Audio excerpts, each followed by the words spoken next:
নমস্কার। আমার মতো অনেক মা বোন দিদিদের আশা অন্নপূর্ণা ভাণ্ডার এবার হয়তো পাবো। বিশেষ করে যারা লক্ষ্মীর ভাণ্ডারের উপর নির্ভর করে নিজেদের জীবনযাত্রা উন্নত করার জন্য লোন নিয়েছিল ব্যাংক থেকে, তাদের ক্ষেত্রে বিষয়টি বোধহয় ভালোই হলো। কারণ এবার যখন পদ্মফুলের সরকার বাংলায় এসেছে, তাদের পূর্ব প্রতিশ্রুতি অনুযায়ী এবার বোধহয় 1500 টাকার জায়গায় 3000 টাকা করে বাংলার নারীরা পাবে। কিন্তু কিন্তু চিন্তার বিষয়, আর লক্ষ্মীর ভাণ্ডারের মতো সহজ নয় বর্তমান সরকার পূর্ব প্রতিশ্রুতি থেকে সরে কিছু শর্তের মধ্যে অন্নপূর্ণা ভাণ্ডার পাওয়ার বিষয়টি সীমাবদ্ধ করে রেখেছে।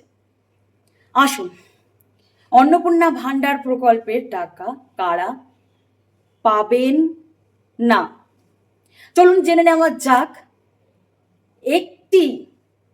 একটি পরিবারের কেবলমাত্র একজনই এই প্রকল্পের সুবিধা পাবেন। কোনো সরকারি বীমা বা অন্য কোনো বিশেষ সুবিধার আওতায় থাকলে এই প্রকল্পের টাকা পাবেন না।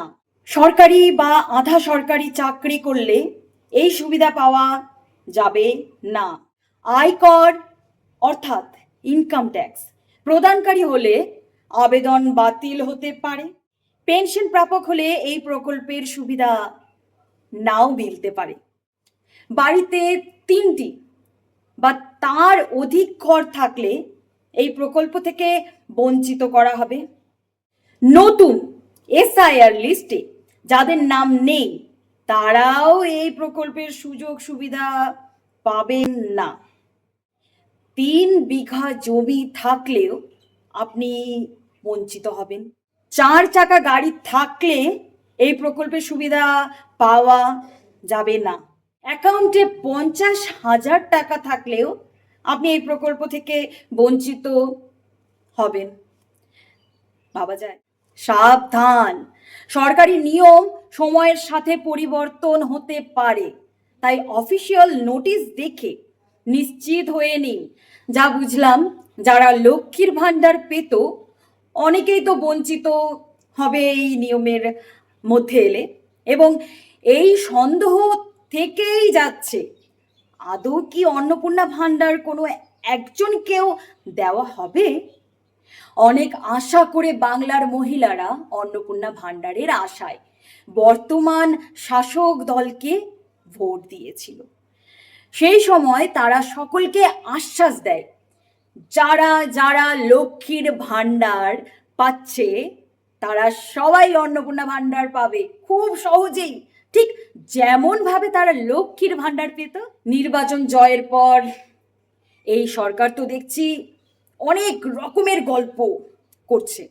কখনো ডিবিটি লিঙ্ক করতে হবে, কখনো আবার 12 পাতার ফর্ম ফিল আপ, আবার কখনো বলছে 12 পাতার ফর্ম ফিল আপ করলেই যে আপনারা অন্নপূর্ণা ভাণ্ডারের টাকা পাবেন তেমন কিছু নয়। এসব কিছু দেখে আমার মনে প্রশ্ন জাগছে, বর্তমান সরকার দ্বারা বাংলার মা বোনদের সাথে বিশ্বাসঘাতকতা করা নয় কি? আজ তারা কাঁদছে, তারা অসহায়, বর্তমান সরকারকে তাদের দেখে কি মায়া করুণা জন্মায় না? বর্তমান সরকার তো তাদের ভোটেই জয়ী হয়ে বাংলার সিংহাসনে বসেছে। এসব বেশি দিন চলতে পারে কি? জনগণ কি এর জবাব দেবে? আপনারাই বিচার করুন। সবকিছু আপনাদের উপর রাখলাম।